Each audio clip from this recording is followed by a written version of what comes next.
Valentine ഡേയിൽ എന്നോടൊപ്പം അതിഥിയായിട്ടുള്ളത് women's കോളേജിലെ ബയോകെമിസ്ട്രി വിഭാഗം മേധാവി ഡോക്ടർ മായ മാധവനാണ്. ടീച്ചർ ഇന്ന് എന്താണ് എൻ്റെ അതിഥിയായതെന്നല്ലേ നിങ്ങൾ ആലോചിക്കുന്നത്? ഒരു പ്രത്യേകത ഉണ്ട് കേട്ടോ. ടീച്ചർക്ക് ഇന്നൊരു വാലന്റൈനെ കിട്ടിയിട്ടുണ്ട്. ആരാണെന്ന് നമുക്ക് ടീച്ചറോട് തന്നെ ചോദിച്ചറിയാം. ടീച്ചറെ, ഇന്ന് സീക്രട്ട് ആയിട്ടുള്ള വാലന്റൈൻ്റെ ദിനം ആചരിക്കുകയാണ് ലോകമെമ്പാടും. അതെ. എന്താണ് പ്രണയം? ടീച്ചർക്ക് എന്താ തോന്നിയിട്ടില്ല പ്രണയം എന്ന് വെച്ചാൽ എന്താ? പ്രണയം എന്ന് പറഞ്ഞാൽ സ്നേഹത്തിൻ്റെ, ഇഷ്ടത്തിൻ്റെ ഏറ്റവും പരമമായ ഒരു രൂപമാണെന്നാണ് ഞാൻ മനസ്സിലാക്കുന്നത്. അത് എൻ്റെ മകളോടും എനിക്ക് പ്രണയമുണ്ട്. ഞാനിങ്ങനെയൊന്നും ആയിരുന്നില്ല കേട്ടോ. കാലങ്ങൾ കൊണ്ട് ഞാൻ തിരിച്ചറിഞ്ഞ ചില കാര്യങ്ങളാണ്. പ്രണയത്തിനെ ചില സ്ഥലങ്ങളോട് എനിക്ക് പ്രണയമുണ്ട്, ചില കാര്യങ്ങൾ, ചില പ്രവൃത്തികളോട് എനിക്ക് പ്രണയമുണ്ട്.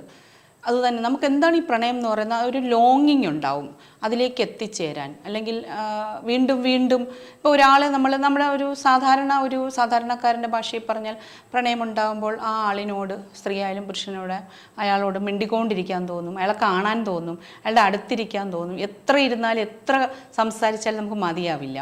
അതുപോലെ തന്നെ ചില ആബ്സ്ട്രാക്റ്റ് ആയിട്ടുള്ള ചില സ്ഥലങ്ങളോട്, ചില കാര്യങ്ങളോട് ഒക്കെ എനിക്ക് പ്രണയമുണ്ട്. ഇതെല്ലാം തരുന്ന ഒരു അഡ്രിനലിൻ റഷുണ്ട്. അത് നമ്മൾ കുറേ നാളത്തേക്ക് നമ്മളെ യങ്ങാക്കി നിലനിർത്തും. നമ്മളെ നല്ല സുന്ദരിയോ സുന്ദരനോ ഒക്കെ ആക്കി മാറ്റും. നമുക്ക് ഈ ലോകത്ത് നമ്മൾ ഏറ്റവും വലുതാണെന്ന് തോന്നും, നമ്മളെന്തൊക്കെ സംഭവമാണെന്ന് തോന്നും പ്രണയത്തിലകപ്പെടുമ്പോൾ. അതിപ്പോൾ ഒരു വ്യക്തി തന്നെ വേണമെന്നില്ല. ഞാനൊരു വ്യക്തിയോടുള്ള പ്രണയത്തിൽ നിന്നും കുറച്ച് അപ്പുറത്തേക്കും കൂടെ ചിന്തിക്കുന്ന ഒരു ലെവലിലേക്കാണ് ഞാനിപ്പോൾ നിൽക്കുന്നത്. ഈ പുതിയ വാലന്റൈനെ കണ്ടുപിടിച്ചപ്പോൾ എന്തോ തോന്നി? വലിയ കഷ്ടപ്പാടായിരുന്നു. എനിക്ക് കുറച്ച് നാളായിട്ടൊരു വാലന്റൈനെ കിട്ടാതെ ഞാൻ അലഞ്ഞു തിരിഞ്ഞ് നടക്കുകയായിരുന്നു. എന്തായാലും ഇന്നത്തേക്ക് ഒപ്പിച്ചു വരണം. അപ്പോൾ അത് കുറച്ച് നാളായിട്ട് ഞാനിങ്ങനെ ഒരു വാലന്റൈൻ, എൻ്റെ സുഹൃത്തുക്കൾ, ചിലപ്പോൾ എന്നോട് പ്രണയം തന്നെ ഉണ്ടായേക്കാവുന്ന ചില സുഹൃത്തുക്കളുണ്ട്, അവരോടൊക്കെ ഞാനിങ്ങനെ സത്യം കെഞ്ചി നടക്കുകയായിരുന്നു. ഈ ഒരു വർഷത്തേക്ക്, ഒരു ദിവസത്തേക്കെങ്കിലും. പക്ഷേ ടീച്ചർ, ഇത് ഇന്ന് കഴിഞ്ഞിരുന്നെങ്കിൽ കുറേ കൂടെ ആൾക്കാർ എത്തിപ്പെട്ടേനെ. ടീച്ചർ എങ്ങനെ സോഷ്യൽ മീഡിയയിൽ ആവശ്യപ്പെട്ടോ? എനിക്ക് കുറച്ച് ദിവസമായിട്ട് ഞാൻ ചോക്ലേറ്റ് കിട്ടുമോയെന്ന് ചോദിച്ചു, ഹഗ് കിട്ടുമോയെന്ന് ചോദിച്ചു, പലതരം ചോദ്യങ്ങൾ. ഞാൻ കുറച്ച് ഔദ്യോഗിക തിരക്കുകളുള്ളപ്പോൾ എനിക്ക് സോഷ്യൽ മീഡിയ അത്രയും ഉപയോഗിക്കാൻ പറ്റുന്നില്ല. പക്ഷേ വാലന്റൈൻ ദിനം അടുത്ത് വന്നപ്പോൾ ആകെ ടെൻഷനായി. എനിക്കൊരു വാലന്റൈൻ ഇല്ലല്ലോ, ഞാൻ സിംഗിളായി നിൽക്കുന്നു, കുട്ടി സിംഗിളായിട്ട് നിൽക്കുന്നു. അപ്പോൾ ഭയങ്കര ടെൻഷനായി. അപ്പോൾ കുറച്ച് നാളായിട്ട് ഞാൻ മോളോടും പറയുന്നത്, എനിക്ക് എവിടെന്നെങ്കിലും എനിക്കൊരു വാലന്റൈനെ കണ്ടുപിടിക്കണം, ആകെ ഒറ്റപ്പെടലാണ്. അപ്പോൾ അങ്ങനെ ഞാൻ സോഷ്യൽ മീഡിയയിലൊക്കെ ചോദിച്ചു, കുറച്ച് നാളായിട്ട് ചോദിക്കുക, എനിക്കൊരു ചോക്ലേറ്റ് എങ്കിലും ആരെങ്കിലും തരുമോ? അപ്പോൾ എൻ്റെ അടുത്ത സുഹൃത്തുക്കളോട് ചോദിച്ചു. അപ്പോൾ അവർ പലരും പറഞ്ഞത് വളരെ സന്തോഷമാണ്, മായ ടീച്ചറിൻ്റെ വാലന്റൈൻ ആവുക എന്ന് പറഞ്ഞാൽ അതൊരു പ്രസ്റ്റീജാണ്. പക്ഷെ പബ്ലിക്കലി വാലന്റൈനായിട്ട് എനിക്ക് അങ്ങനെ ഡിക്ലെയർ ചെയ്യണം, എനിക്ക് ലോകത്തോട് പറയണം ഈ ആളാണ്, ഒരു സ്ത്രീയോ പുരുഷനോ എന്നുള്ളത് എനിക്ക് വിഷയമല്ല, ഈ വ്യക്തിയാണ് എൻ്റെ വാലന്റൈൻ എന്ന് എനിക്ക് ലോകത്തോട് ഉറക്കെ പറയണം. പക്ഷെ അതിന് ആരും തയ്യാറായി വന്നില്ല. ഇൻബോക്സിൽ വന്നു, ഫോൺ വിളിച്ച് പറഞ്ഞു, വരില്ല. അതൊക്കെ ഇഷ്ടംപോലെ പേര് വന്നു, ചോക്ലേറ്റ് അയച്ചു തരാമെന്ന് പറഞ്ഞു. പക്ഷേ എൻ്റെ വാലന്റൈനായി എന്നോട് ചേർന്ന് നിന്ന് എന്നെ കെട്ടിപ്പിടിച്ചുകൊണ്ട് ലോകത്തോട് ഉറക്കെ പ്രഖ്യാപിക്കാൻ ആരും വന്നില്ല. അപ്പം അതിൻ്റെ വിഷമത്തിലായിരുന്നു ഞാൻ. ടീച്ചർ ഇപ്പം ഈ കാര്യം പറഞ്ഞു, ഈ സമൂഹത്തെയാണോ നമ്മളെല്ലാവരും ഭയപ്പെടുന്നത്? അങ്ങനെയാണ് എനിക്ക് തോന്നുന്നത്. പ്രണയത്തിലാവുമ്പോൾ നമുക്ക് ഇപ്പൊ കുട്ടികളാണെങ്കിലും, പ്രണയം മാത്രമല്ല, നമ്മുടെ മനസ്സിലുള്ള ഒരു എക്സ്പ്രഷൻ നമുക്ക് പുറത്ത് കാണിക്കുമ്പോൾ ഒരു പേടിയാണോ, സമൂഹം എന്ത് വിചാരിക്കും, ആ ഒരു ഓറയ്ക്കകത്താണ് നമ്മൾ. അതെ. എന്ത് കാര്യം ചെയ്യുമ്പോഴും നമ്മൾ ചിന്തിക്കുന്നത് ആരെങ്കിലും കാണുന്നുണ്ടോ, ആരെങ്കിലും കാണാത്തിടത്ത് പോയി, ചിന്തകളിൽ പോലും നമ്മുടെ മനസ്സിലുള്ള ഒരു കാര്യം നമ്മൾ ഒരാളോട് തുറന്നു പറയുമ്പോൾ പോലും ആൾക്കാർ വേറൊരു രീതിയിലാണ് അതിനെ കാണുന്നത്. ചിന്തിക്കാനോ സ്വപ്നം കാണാനോ പോലും നമുക്ക് റെസ്ട്രിക്ഷൻസ് ആണ്. കാരണം ഇങ്ങനെ ചിന്തിച്ചു കഴിഞ്ഞാൽ അത് ചെയ്യണമെന്ന് തോന്നിയാൽ നാട്ടുകാരെന്ത് പറയും? അതൊരു വലിയ പ്രശ്നമാണ് പ്രണയത്തിൽ പ്രത്യേകിച്ചും. അതുകൊണ്ടാണല്ലോ എല്ലാവരും പണ്ട്, ഞാൻ എൻ്റെ കുട്ടിക്കാലത്തൊക്കെ ആണെങ്കിൽ നമ്മളെ ഈ മതിലിൻ്റെ അപ്പുറത്ത്, വേലിക്കപ്പുറത്തൊക്കെ നിന്ന് ഒളിച്ച് നിന്ന് കത്ത് കൊടുക്കുന്ന, എനിക്കങ്ങനെയൊന്നും കത്തൊന്നും കിട്ടിയില്ല. കത്ത് കൊടുക്കാനോ വാങ്ങാനോ പറ്റാത്ത ഹതഭാഗ്യയായ ഒരാളാണ്. അപ്പം കുറച്ചുകൂടെ സ്കോപ്പ് ഉണ്ടായിരുന്നു. ഇന്നൊരു സ്മൈലി ഒക്കെ ഇട്ടാൽ, സ്റ്റിക്കർ ഇട്ടാൽ മതി, ഒന്ന് മാറി ഒരു സ്റ്റിക്കർ എവിടെയെങ്കിലും പോയാലും മതിയല്ലോ. നമ്മളെ കൈതട്ടി അറിയാതെ ഒന്ന് പോയാൽ തന്നെ എന്തുമാത്രം അവസരങ്ങളാണ് നമുക്ക് തുറന്നു കിട്ടുന്നത്. അല്ലെങ്കിൽ ഒരു സ്റ്റാറ്റസ് ഇടണം, പലതരത്തിലൊരു സ്റ്റാറ്റസൊക്കെ ഇട്ട് കഴിഞ്ഞാൽ അത് സങ്കടപ്പെട്ടുകൊണ്ട് സ്റ്റാറ്റസൊക്കെ ഇടുമ്പോഴേക്കും ഒരുപാട് ആൾക്കാർ എത്തും. എന്തെങ്കിലും വേണോ, കുറച്ച് കെയർ തരട്ടെ, കുറച്ച് ലവ് തരട്ടെ, എളുപ്പമാണ് നമുക്ക് കിട്ടാൻ. എത്രത്തോളം ജെന്യൂനാന്നറിയില്ല, എന്നാലും ഒരു ദിവസത്തേക്ക് അല്ലെങ്കിൽ കുറച്ച് സമയത്തേക്ക് നമുക്ക് സർവൈവ് ചെയ്യാനുള്ള സാധനമൊക്കെ ഇന്ന് ഈസിലി അവൈലബിൾ ആണ്. പക്ഷെ എന്നാലും പേടിയാണ് എല്ലാവർക്കും. സോഷ്യൽ മീഡിയ പിന്നെ ഈ സൗകര്യങ്ങൾ ഒരു ഒളിച്ച് നമുക്ക് കാര്യങ്ങൾ ചെയ്യാനുള്ള വെർച്വൽ ഇടങ്ങൾ അതിനകത്തുണ്ട്. ഇപ്പം മെസ്സഞ്ചറോ ഇൻബോക്സോ ആരും കാണാതെ എന്ന് നമ്മൾ കരുതുന്ന കുറച്ചിടങ്ങളുണ്ട്. പക്ഷെ പബ്ലിക്കലി ആൾക്കാർക്ക് ഇപ്പോഴും പേടിയാണ്. ടീച്ചറിന്റെ വാലന്റൈനെ കണ്ടുപിടിച്ചത് ആലപ്പുഴ ചേത്തി കടപ്പുറത്ത് ഇന്നലെയായിരുന്നു. അതിലേക്ക് എത്തിപ്പെട്ടത് എങ്ങനെയാ ടീച്ചറെ? ഡാൻസ് ഒക്കെ ഗംഭീരായിരുന്നു, പറയാൻ വയ്യ. ടീച്ചർ ഡാൻസർ ആണോ? അല്ല, ഏയ് ഡാൻസ് പോയിട്ട് എനിക്ക് കാലെടുത്ത് ഇങ്ങനെ ഡാ എന്ന് പോലും പറയാൻ പറ്റാത്ത ആളാ. അത് എങ്ങനെയാന്ന് വെച്ചാൽ ശരിക്കും പറഞ്ഞാൽ ഞാനിതിൻ്റെ വിഷമത്തിലായിരുന്നു. സീരിയസ്ലി, ഞാൻ പറയുമ്പോൾ വിചാരിക്കും തമാശയാന്നല്ല. ഞാൻ വളരെ സീരിയസ് ആയിട്ട് എൻ്റെ അടുത്ത സുഹൃത്തുക്കളോടൊക്കെ ഞാൻ പങ്കുവച്ചിരുന്നു. ആൺ സുഹൃത്തുക്കളോട് ഞാൻ ആവശ്യപ്പെട്ടിരുന്നു, നിങ്ങൾ ആരെങ്കിലും ഒന്ന് എൻ്റെ വാലന്റൈൻ ആവുമോ? അപ്പോൾ അവരെല്ലാം ഇതാ പറഞ്ഞു, ഓപ്പൺലി പറ്റില്ല, എനിക്ക് ഓപ്പൺലി ഡിക്ലെയർ ചെയ്യണം, എന്നെ ലോകത്തോട് പറയണം. അപ്പോൾ അങ്ങനെ വിഷമിച്ചിരുന്നപ്പോഴാണ് ശരിക്കും പറഞ്ഞാൽ ഡിപ്രഷനിലായിപ്പോയി, എനിക്ക് വാലന്റൈനെ കിട്ടാത്തതുകൊണ്ട്. അപ്പോൾ ആ ഡിപ്രഷൻ മാറ്റാനായിട്ട് എൻ്റെ ഒരു സുഹൃത്ത് ആലപ്പുഴക്കാരി എന്നോട് പറഞ്ഞു, തൽക്കാലം ഇനിയിപ്പോൾ ഇവിടെ നിന്ന് പോയിട്ട് വാലന്റൈനെ ഒപ്പിക്കാനാണ്, അപ്പോൾ അതുകൊണ്ട് വന്നിട്ട് നമുക്കിവിടെയൊക്കെ ഒന്ന് അടിച്ചു പൊളിച്ചിട്ട് പോകാമെന്ന് പറഞ്ഞു. അപ്പോൾ ഞാൻ പറഞ്ഞു, എനിക്ക് ആലപ്പുഴയല്ലേ, അപ്പം ആ കടാപ്പുറത്ത് എനിക്ക് പാടിപ്പാടി നടക്കണം. ഇന്നലെ ഒരു ശീലയായി. അതെ അതെ, ആ ഒരു ഇതിലാണ് ഞാൻ ആ ഒരു മീൻസ് ലുങ്കിയും ബ്ലൗസും ഒക്കെ ഇട്ടിട്ട് എനിക്ക് ഒരാളില്ലാത്തതിൻ്റെ ദുഃഖം എനിക്കവിടെ കരഞ്ഞു തീർക്കണം. അപ്പം അങ്ങനെ പുള്ളിക്കാരി അത് ആദ്യം കുറച്ച് ചെയ്യൂ, നാട്ടുകാരെന്ത് പറയും എന്നൊക്കെ ഒരു സംശയമൊക്കെ. മധുവാണ് കരഞ്ഞെങ്കിൽ ഇന്നലെ ശീല കരയേണ്ടി വന്നു അല്ലേ? അതെ അതെ അതെ അതെ. കാലം മാറുമ്പോൾ എല്ലാം ആൾക്കാരും എല്ലാം മാറുമല്ലോ, അവരുടെ പ്ലേസസ് ഒക്കെ മാറും. അപ്പൊ അതാണ് ഈ സ്ഫടികമൊക്കെ ഇപ്പൊ ഡിജിറ്റൽ ചെയ്ത് പുതിയ ഇതിലേക്ക് വരുന്നുണ്ട്. അപ്പൊ ടീച്ചർ അതുപോലെ ചെമ്മീൻ പുതിയ രീതിയിലേക്ക് വരുവാണെന്നുണ്ടെങ്കിൽ ടീച്ചർ എന്തായാലും കറുത്തമ്മയും പരീക്കുട്ടിയൊക്കെ. അതെ അതെ അതെ അതെ. അപ്പോൾ അങ്ങനെയാണ്. പക്ഷെ അവിടെ വെച്ച് ഞാൻ എൻ്റെ വാലന്റൈനെ കണ്ടെത്തി, ഞാൻ എൻ്റെ പ്രണയത്തെ കണ്ടെത്തി. പ്രണയാർദ്രമായി കുറച്ച് സമയം. വാലന്റൈൻ ഇങ്ങോട്ട് ചോക്ലേറ്റ് തന്നോ അങ്ങോട്ട് കൊടുത്തോ? ചോക്ലേറ്റ് ഒന്നും കൊടുത്തില്ല, പക്ഷെ നമ്മൾ മൗനമായി ശരിക്കും പ്രണയം ഒഴുകുകയായിരുന്നു. ഇവിടെ നിന്ന് അവിടേക്കും തീർച്ചയായിട്ടും അത് സ്വീകരിക്കപ്പെടുകയും തിരിച്ചും എനിക്കത് ലഭിച്ചു. അപ്പോൾ എൻ്റെ അന്വേഷണം തൽക്കാലം അവിടെ ഞാൻ നിർത്തിവെച്ചു. അങ്ങനെയാണ് ആ വാലന്റൈനുമായി ചേർന്ന്. പിന്നെ നമുക്ക് ഡാൻസ് അറിയില്ല, നമ്മൾ ഡാൻസ് കളിച്ചു പോവും. നമ്മൾ ശരിക്കും പ്രണയിക്കപ്പെടുകയാണെന്നുള്ളത് ഭയങ്കര ധൈര്യം തരും.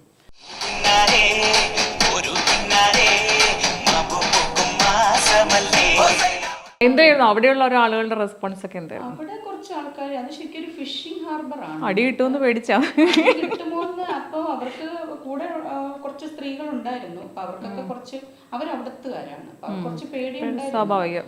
അപ്പോൾ ഞാൻ പറഞ്ഞു, നമ്മൾ ആരും ഉപദ്രവിക്കുന്നില്ലല്ലോ, നമ്മളെ ഒരു ശരിക്കും പറഞ്ഞു ഇത് നമ്മുടെ ഒരു ഇവിടുത്തെ പഴയ ആൾക്കാരുടെ ഒരു വേഷമല്ലേ ഈ ലുങ്കിയും തോർത്തും എന്ന് പറയുന്നത്. നമ്മളൊരു ശരീരഭാഗവും എക്സ്പോസ് ചെയ്തിട്ടില്ല.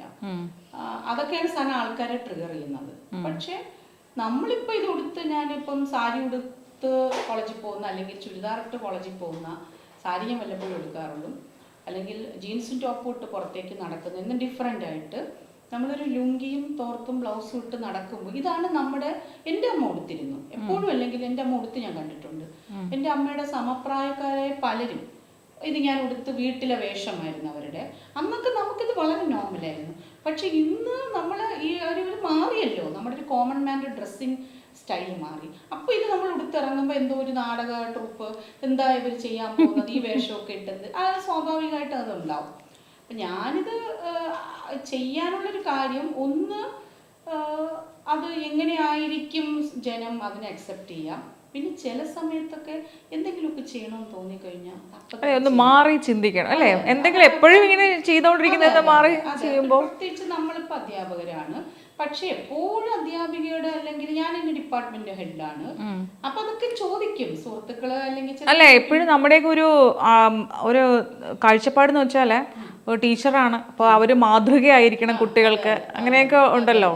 അപ്പോൾ ഇന്നലെ ഇതൊക്കെ ഈ ഫേസ്ബുക്കിലും സോഷ്യൽ മീഡിയയിലൊക്കെ ഇതിപ്പോൾ വൈറലായി മാറിയിരിക്കുകയാണ്. എങ്ങനെയായിരുന്നു സദാചാരക്കാരുടെ ഒരു റെസ്പോൺസ്? പിന്നെ പൊതുവെ എല്ലാവർക്കും എന്നെ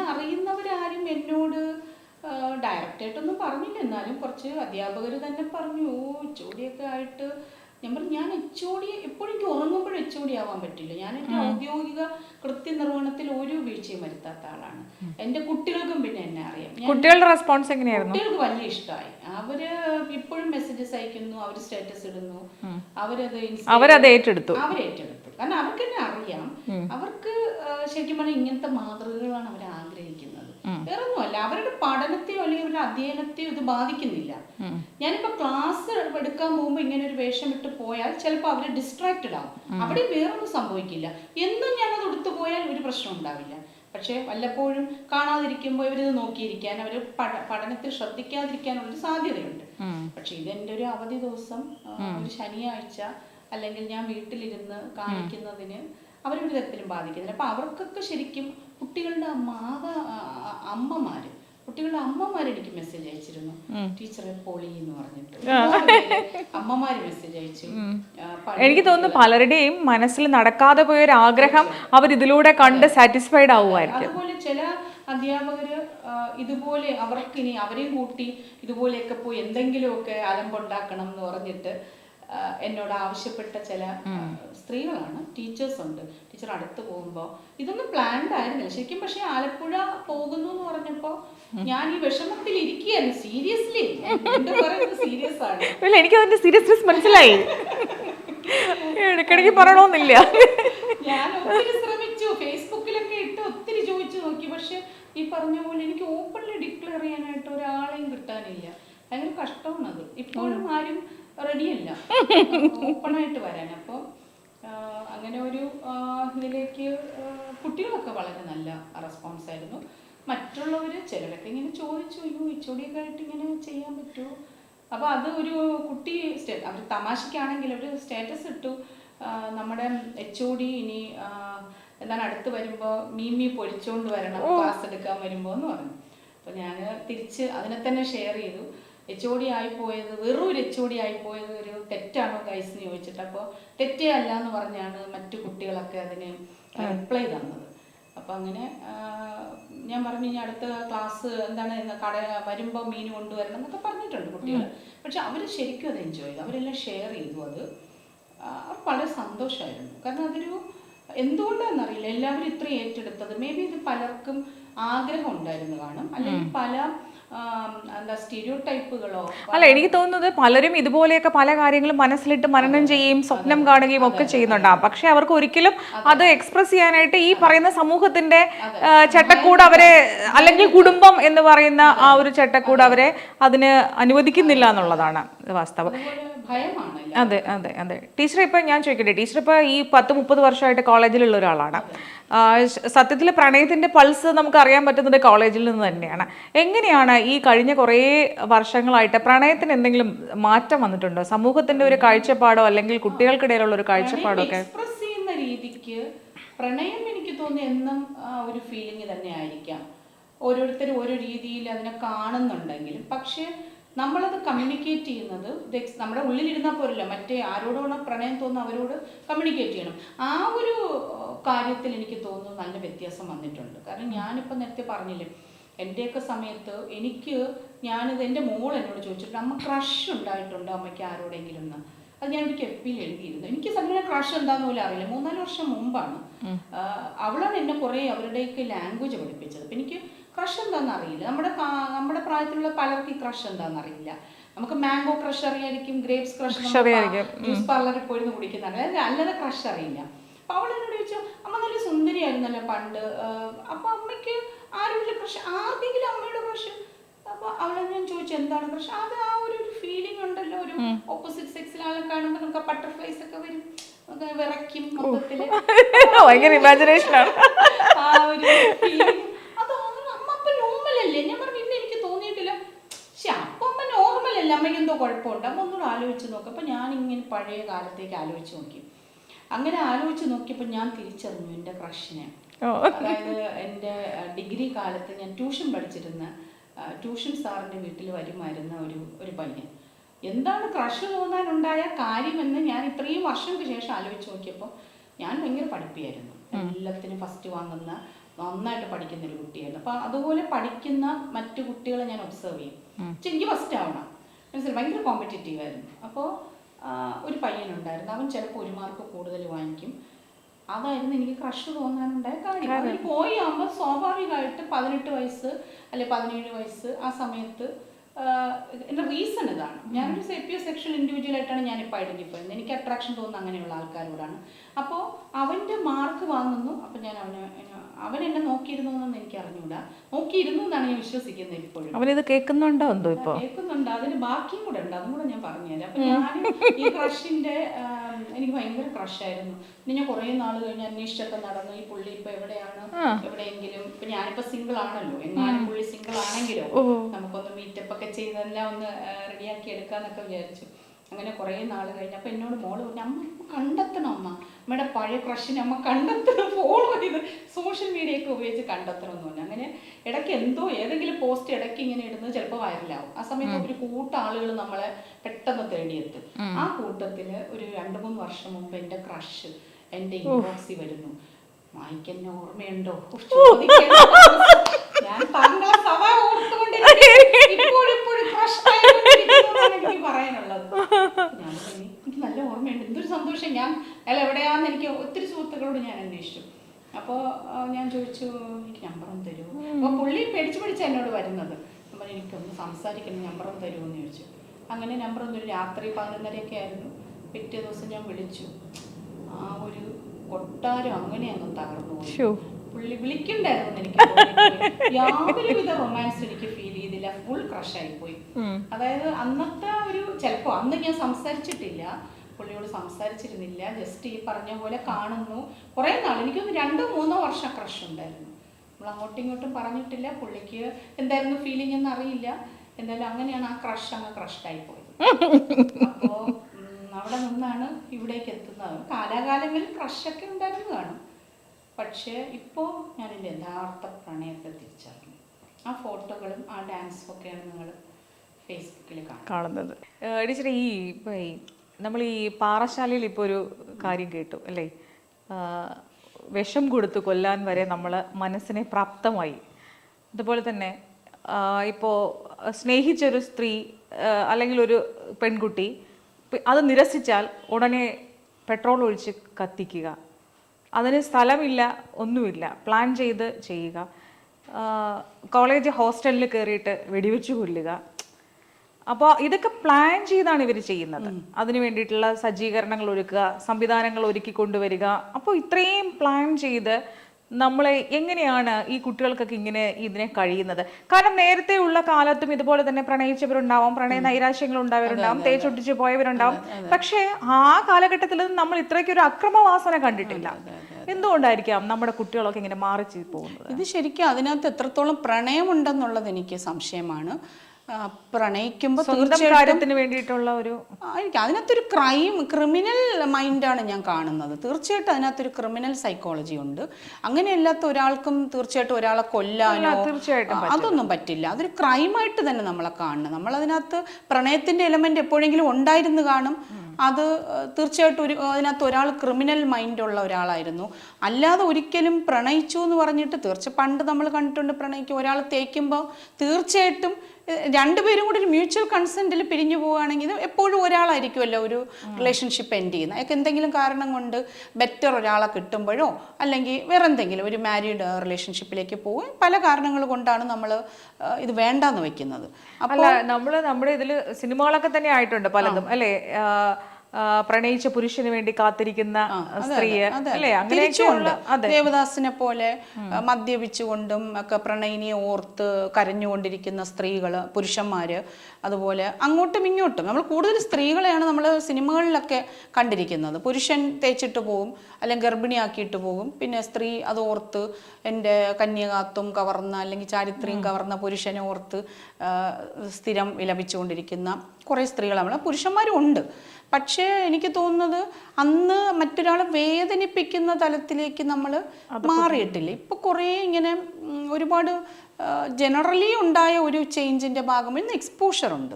ഇപ്പം തന്നെ ഈ പല ക്രൈംസിലും പല സാധനങ്ങളും നമുക്ക് ഓൺലൈനിൽ കിട്ടുന്നതും അതിനുള്ള ടൂൾസ് ആണെങ്കിൽ ഇപ്പോൾ ഒരു തോക്ക് വാങ്ങിക്കാം അല്ലെങ്കിൽ എന്തെങ്കിലും സാധനങ്ങൾ നമുക്ക് ഓൺലൈനിൽ വാങ്ങിക്കാം. പിന്നെ യൂട്യൂബ് നോക്കി എങ്ങനെ കൊല്ലാമെന്ന് നമുക്ക് പഠിക്കാം. എല്ലാ സാധനങ്ങളും നമുക്ക് കുറച്ചും കൂടെ ആക്സസ് ഉണ്ട്. പണ്ട് ഇതൊക്കെ പോയി ആരെങ്കിലും ചോദിക്കാൻ പറ്റുമോ? അപ്പൊ അത് ഒരു അവൈലബിലിറ്റി ആക്സസ് അല്ല, അതിനേക്കാളൊക്കെ അപ്പുറം മനസ്സിനെ അങ്ങനെ ആക്കി തീർക്കാൻ കഴിയുന്നു എന്നുള്ളതാണ്. അതൊരു തീർച്ചയായിട്ടും ഒരു ക്രിമിനൽ ഇത് തന്നെയാണ് അവിടെ വർക്ക് ചെയ്തിരിക്കുന്നത്. അത് നമുക്ക് പ്രണയമായിട്ട് ഞാൻ കാണുന്നേ ഇല്ല. തീർച്ചയായിട്ടും അതൊന്നും എങ്ങനെയാണ് പ്രണയമാകുന്നത്? എത്ര പേര് തേക്കും. അതിൻ്റെ ഒരു ബ്രേക്കപ്പ്, നമ്മളിപ്പോൾ വളരെ സിമ്പിളായിട്ടാണ് ബ്രേക്കപ്പ് എന്ന് പറയുന്നത്, വളരെ മൈൽഡാണ്. പക്ഷെ ഒരു ബ്രേക്കപ്പ് ശരിക്കും ഭയങ്കര ഡിവോഴ്സസിന്റെ എണ്ണവും വളരെയധികം കൂടി വരുന്നത്. അതെ അത് എനിക്ക് തോന്നുന്നത് ഇപ്പം നമുക്ക് രണ്ട് വ്യക്തികൾക്ക് ഒരുമിച്ച് പോകാൻ പറ്റുന്നില്ല, ജീവിതത്തിലായാലും ഒരു റിലേഷൻഷിപ്പിലായാലും ഒരു ഫ്രണ്ട്ഷിപ്പായാൽ പോലും ഒരു സൗഹൃദമായാലും ചിലപ്പോൾ ഒരു സൗഹൃദത്തിൽ ഒരാൾ മറ്റേയാൾ ഒത്തിരി ഡിപ്പെൻഡ് ചെയ്തിരിക്കുകയായിരിക്കും. ആ ആളില്ലാതിൽ സൗഹൃദത്തിലും സംഭവിക്കാം. അപ്പോൾ എന്തെങ്കിലും കാരണവശാൽ ഒരാൾക്ക് ഇത് ഉപേക്ഷിച്ച് പോകേണ്ടി വന്നു, തീർച്ചയായിട്ടും നമ്മൾ വിട്ടുകൊടുക്കണം. അതാണ് അയാളെ പോകാൻ അനുവദിക്കണം. അങ്ങനെയുള്ളത് മാത്രമാണ് ശരിക്കും. അവിടെ എന്തെങ്കിലും സ്നേഹമുണ്ടെങ്കിൽ അയാളെ ഫ്രീ ആയിട്ട് പോകാനാണ്. വേദന ഉണ്ടാവും, തീർച്ചയായിട്ടും വേദനയുണ്ട്. ഈ പറയുന്ന പോലെ അത്ര സിമ്പിളൊന്നുമല്ല. ഞാനും എക്സ്പീരിയൻസ് ചെയ്തിട്ടുണ്ട്. ഒരാളെ വിട്ടുകൊടുക്കേണ്ടി വരുമ്പോൾ അയാൾക്ക് എന്തെങ്കിലും കാരണങ്ങൾ, അത് ചിലപ്പോൾ നമുക്ക് അറിയുക പോലും ഇല്ലായിരിക്കും. എന്തിനാണ് അയാൾ പോയതെന്ന് പോലും നമുക്കറിയില്ല. പക്ഷേ അയാൾ നമുക്ക് വിട്ടുകൊടുക്കേണ്ടി വരും. വിട്ടുകൊടുക്കുക എന്നുള്ളത് മാത്രമാണ് അവിടെ എൻ്റെ ശരി എന്ന് പറയുന്നത്. കുറച്ച് നാൾ വിഷമിക്കും, പിന്നെ എല്ലാവരും മൂവ് ഓൺ ചെയ്യും. ആ മൂവ് ഓൺ ചെയ്യുന്നത് വരെ കാത്തിരിക്കാനുള്ള ഒരു പേഷ്യൻസ് വേണം. ലൈഫ് നമുക്ക് വേറെ പലതും വെച്ചിട്ടുണ്ടാവും. അവിടേക്ക് എത്തുന്നവരെ അതിനുള്ളൊരു ക്ഷമ ഉണ്ടാവണം. കാലത്തിന് തുടച്ചു മാറ്റാനാവാത്തതൊന്നുമില്ല. അപ്പോൾ ഈ കുട്ടികളൊന്നും അതിനുള്ള ക്ഷമ കാണിക്കുന്നില്ല. അവർക്ക് എന്താണ്, എനിക്കിത് കുട്ടികളൊക്കെ ചെയ്യില്ല, അതെ. അതുപോലെ എനിക്ക് വേണമെന്ന് വെച്ചാൽ എനിക്ക് കിട്ടണം, എനിക്ക് മാത്രം കിട്ടണം. അപ്പോൾ അത് അല്ല, എനിക്ക് കിട്ടുന്നില്ല. ഇപ്പോൾ പണ്ട് എനിക്കറിയാം, ഇപ്പോൾ നമ്മൾ ഉത്സവപ്പറമ്പിലൊക്കെ പോയാൽ കുട്ടികളൊരു കളിപ്പാട്ടം കാണുമ്പോൾ വേണമെന്ന് പറയും. ചിലപ്പോൾ അച്ഛനും അമ്മയും അത് വാങ്ങിക്കൊടുക്കുന്നില്ല, കാശില്ല, അല്ലെങ്കിൽ വാങ്ങിക്കൊടുക്കാൻ താല്പര്യമില്ല. കുറച്ചു നേരം കരയും, എന്നിട്ട് അവരെ അടുത്ത് വീണ്ടും അങ്ങ് പോകും. മറ്റേ കുട്ടിക്ക് വാങ്ങിക്കൊടുക്കുന്നുണ്ട്, അത് നോക്കി നിന്നിട്ട് അങ്ങ് പോകും. പക്ഷെ അവരത് അക്സെപ്റ്റ് ചെയ്യും. എൻ്റെ അച്ഛനമ്മയ്ക്ക് അത് വാങ്ങിത്തരാൻ പറ്റില്ല, ഇത്തിരി കരയുമായിരിക്കും. അതേപോലത്തെ ഒരു സൈക്കോളജിയാണിത്. ചിലപ്പോൾ കുറച്ച് കരഞ്ഞിട്ട് നമുക്ക് നമ്മുടെ ജീവിതത്തിലേക്ക് മടങ്ങി വരാൻ കഴിയും. അപ്പം അതിനിപ്പം സ്വയം മരിക്കുക, മറ്റൊരാളെ കൊല്ലുക, മറ്റൊരാളെ വേദനിപ്പിക്കുക, ഇതൊന്നും അവിടെ ഒരു സൊല്യൂഷൻ അല്ല. അത് ഞാൻ എൻ്റെ കുട്ടികളോട് എപ്പോഴും പറയാറുണ്ട്. പ്രണയിക്കുന്നതൊക്കെ നല്ലത് തന്നെ, കാരണം ആ ഒരു ഫീലിംഗ് അതിൽ മാത്രമേ കിട്ടുള്ളൂ, വേറെ ഒരിടത്ത് നമുക്ക് കിട്ടില്ല അങ്ങനെ ഒരു ഫീലിംഗ്. അത് തരുന്ന ഒരു നമ്മളെപ്പോഴും ഇങ്ങനെ പുതിയതാക്കിക്കൊണ്ടിരിക്കും. ഓരോ പ്രണയത്തിലും നമ്മൾ ഒരു പുതിയ മനുഷ്യനായി റീബർത്താണ്. നമ്മൾ പോലും അറിയാത്ത നമ്മുടെ ചില വശങ്ങളെ നമുക്ക് കാണിച്ചു തരും. അപ്പോൾ പ്രണയിക്കണം എല്ലാവരും. പക്ഷെ പ്രണയിച്ചു കഴിഞ്ഞിട്ട് എങ്ങാനത് ബ്രേക്കപ്പ് ആയി കഴിഞ്ഞാൽ, തേച്ച് കഴിഞ്ഞാൽ ഇതുപോലെയുള്ള കാര്യങ്ങളിലേക്ക്, ഒരു ക്രൈമിലൊന്നും ചെന്ന് ഇൻവോൾവ് ചെയ്യാതിരിക്കുക. ടീച്ചറിൻ്റെ കാലത്തേക്ക് ഉള്ള ഒരു കോളേജ് റൊമാൻസും ഇപ്പോഴത്തെ കോളേജ് റൊമാൻസും തമ്മിൽ നല്ല വ്യത്യാസമുണ്ട്. അത് നമ്മൾ നേരത്തെ പറഞ്ഞതുപോലെ പണ്ട് ഇപ്പം ഞാൻ എൻ്റെ ക്രഷിൻ്റെ കാര്യം അന്ന് നമ്മൾ നോക്കും, അല്ലെങ്കിൽ എൻ്റെ നമ്മൾ അകത്ത് തന്നെ ഒതുക്കും. അതെ, പറയാതിരിക്കലാണ് ദിവ്യമായ പ്രണയം എന്നാണ്. ഒരിക്കലും പറയാത്ത എത്രയോ പ്രണയങ്ങൾ അങ്ങനെ വീണ് മരിച്ചിട്ടുണ്ട്, അല്ലെങ്കിൽ ഇപ്പോഴും മനുഷ്യരുടെ ഉള്ളിൽ ജീവിക്കുന്നുണ്ടാവും. അതവർ പറയാതിരിക്കുന്നതാണ് എൻ്റെ ഭംഗി എന്ന് നമ്മളെപ്പോലെയുള്ള ആ ഒരു കാലഘട്ടത്തിലുള്ളവർ ഇപ്പോഴും വിശ്വസിക്കുന്നുണ്ട്. ഞാൻ കാര്യവട്ടം ക്യാമ്പസിലാണ് പഠിച്ചത്. അപ്പോൾ അവിടെയൊക്കെ പലരും പഴയ കാര്യങ്ങൾ ഷെയർ ചെയ്യുമ്പോൾ പലരും എന്നോട് അന്നുണ്ടായിരുന്ന പ്രണയം അവർക്കിപ്പോൾ ഇല്ല, പക്ഷെ അന്നുണ്ടായിരുന്ന ഒരു പ്രണയം ഫീലിംഗ് അവരിപ്പോൾ വന്ന് എന്നോട് പറയും. അവർക്ക് അന്ന് പറയാനുള്ള അവസരമില്ല, അല്ലെങ്കിൽ ധൈര്യമില്ല. അവരിപ്പോൾ അത് ഓപ്പണായിട്ട് പറയും. അങ്ങനെ നടന്നു പോകുമ്പോൾ ഞാനിങ്ങനെ നോക്കുമായിരുന്നു എന്ന്. കൂടെ പഠിച്ചിരുന്ന കുട്ടികൾ, അതായത് അവരുടെ ഫീമെയിൽ ആയിട്ടുള്ള ക്ലാസ്മേറ്റ്സ്, ഞങ്ങളുടെ ക്ലാസ്സിലെ ആ പയ്യൻ ഇങ്ങനെ ടീച്ചർ പോകുമ്പോൾ അവിടെ കൂടെ നോക്കും. ഞങ്ങളുടെ സഹ അധ്യാപകരിൽ തന്നെ ഉണ്ട് പല ഡിപ്പാർട്ട്മെൻറ്റിലും. അപ്പോൾ അവരത് പറയുമ്പോൾ അവർക്കത് ഓർക്കുമ്പോൾ പോലും നല്ല സുഖമുള്ള ഒരു അനുഭവമാണ്.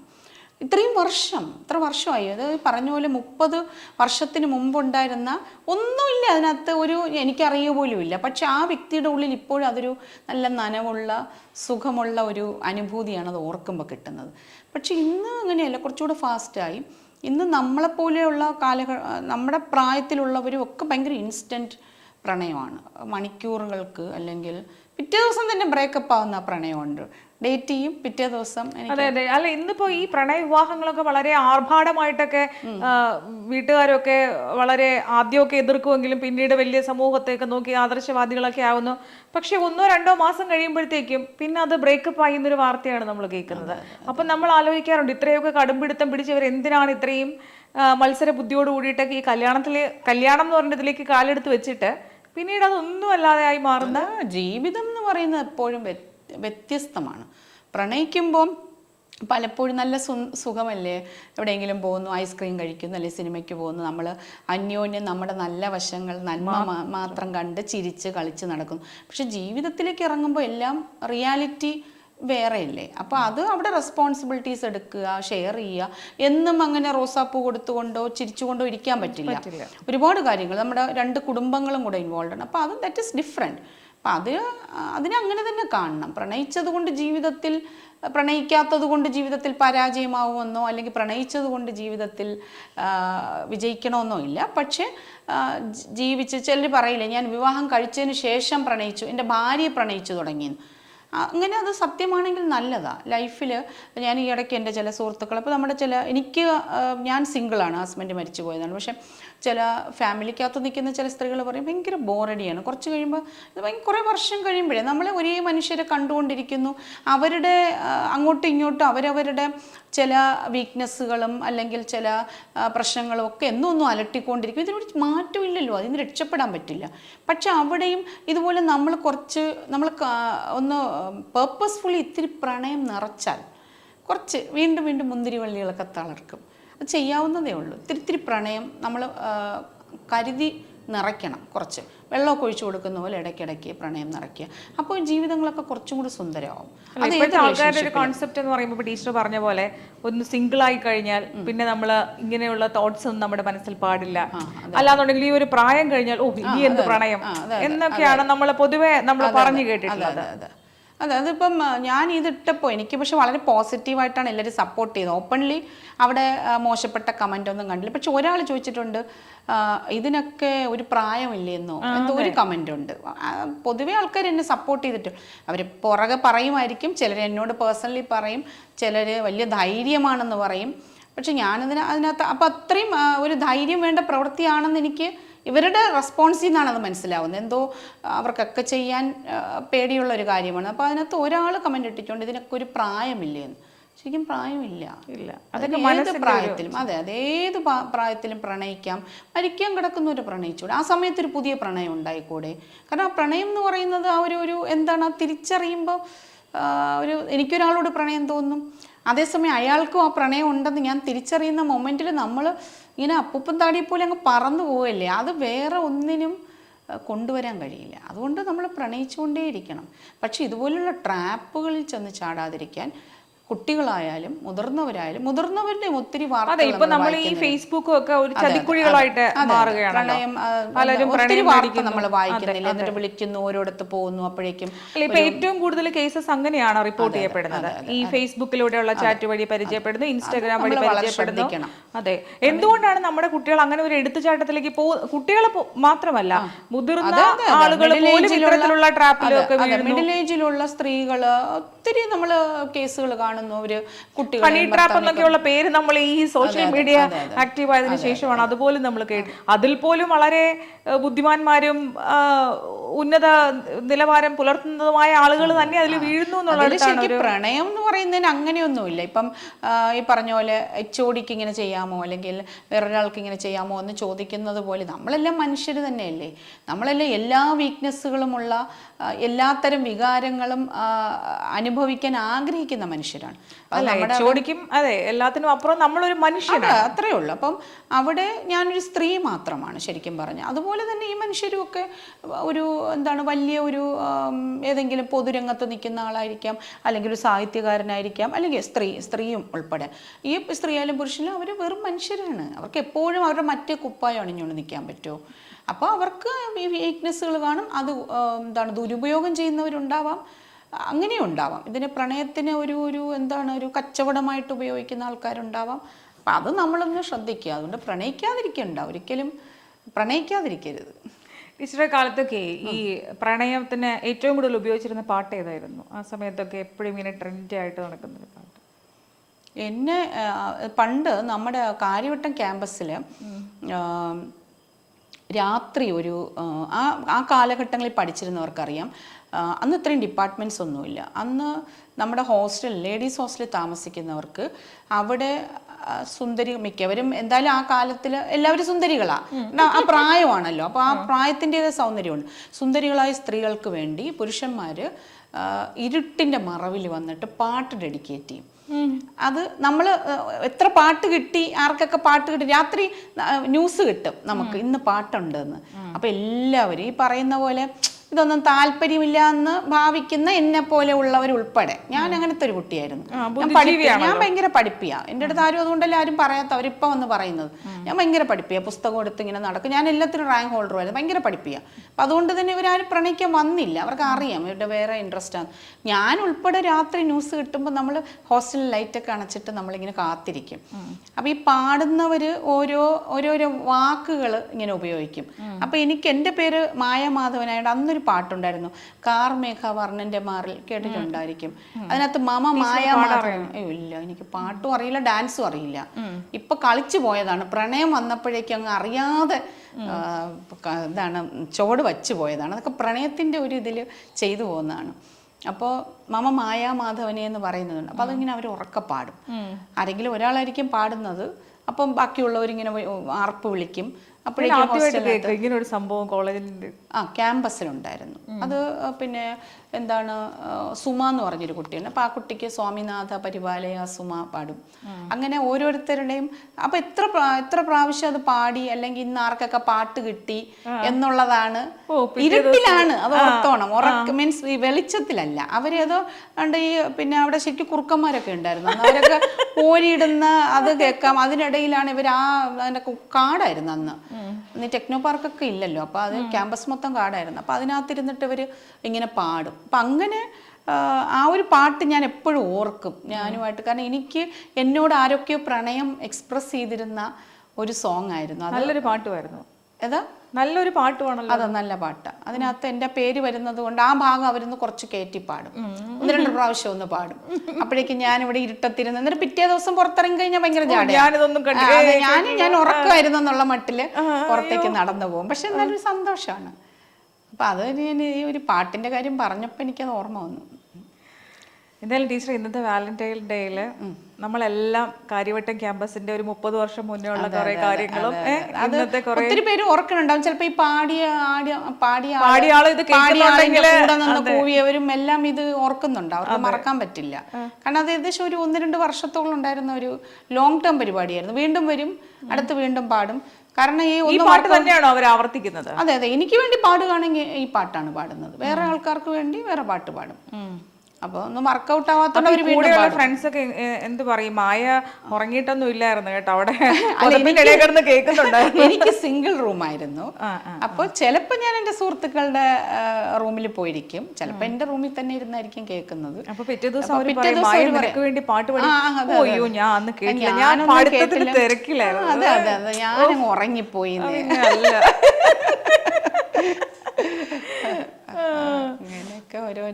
എന്തായാലും ടീച്ചർ, ഇപ്പോ നമ്മള് കുറെ കാര്യങ്ങൾ ടീച്ചറുടെ ഇന്നലത്തെ ചെത്തിക്കടപ്പുറത്തെ ഡാൻസ് മുതല് ടീച്ചറുടെ വാലന്റൈനെ കണ്ടുപിടിച്ചത് വരെയുള്ള കഥകൾ പറഞ്ഞു. ഒപ്പം നമ്മുടെ ഇന്നത്തെ സ്ത്രീയാണ് എന്റെ വാലന്റൈൻ, അതും കൂടെ കണ്ടുവല്ലോ.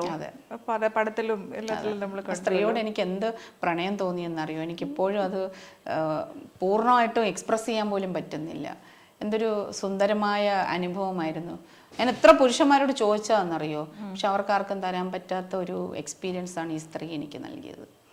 എന്തായാലും ഈ വാലന്റൈൻ ടീച്ചറുടെ കൂടെ എന്നും ഉണ്ടാവട്ടെ എന്ന് ഞങ്ങൾ ആശംസിക്കുകയാണ്. ഒപ്പം കുറേ കാര്യങ്ങൾ വാലന്റൈൻസ് ഡേയിൽ പുതുതലമുറയ്ക്ക് വേണ്ടിയും ടീച്ചർ പറഞ്ഞു. വളരെ ഫ്രണ്ട്ലി ഒരു ടോക്കായിരുന്നെങ്കിലും പക്ഷെ കുറേ ഇൻഫോർമേറ്റീവ് ആയിട്ടുള്ള കാര്യങ്ങളാണ് ടീച്ചർ പാസ് ചെയ്തത്. എന്തായാലും ഒത്തിരി സന്തോഷം. Okay, happy Valentine's day.